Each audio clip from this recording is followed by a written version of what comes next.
मैंने यूट्यूब पे डाला है, लोगों ने सुना भी होगा। ठीक है, ये पूरी की पूरी कविता माँ बाप के ऊपर है।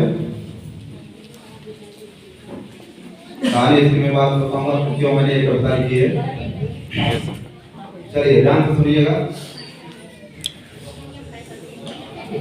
अफसोस है कि मैं कह ना सका जो दिल में छुपा था प्यार मेरा।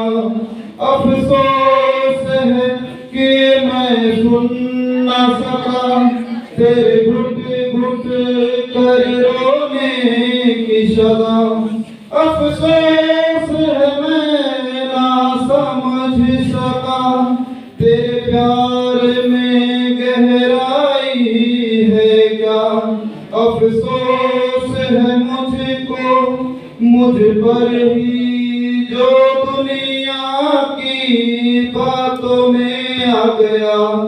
अफसोस करूं मैं अफसोस में क्या, अब इसके सिवाय और बता ही क्या।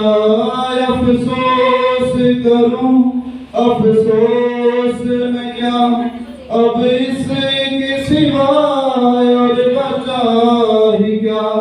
तेरी ममता जो मुझसे रूठ गई मरने के सिवाय और बचा ही क्या।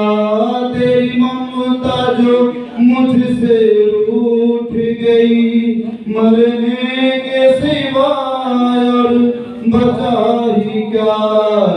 माता तेरी मेरी ममता को मैं हूँ अभागा नहीं समझ सका। माता मेरी तेरी ममता को मैं हूँ अभागा नहीं समझ सका। तेरी लाड प्यारे और कुर्बानी को क्षण भर में मैं भूल गया। कैसे मैं बताऊं तुझको माँ किस पीड़ा से मैं गुजर रहा। कर देना मुझे तू माफ माँ तेरा बालक तुझको मैं प्रिय सदा। इस दुनिया ने एक माता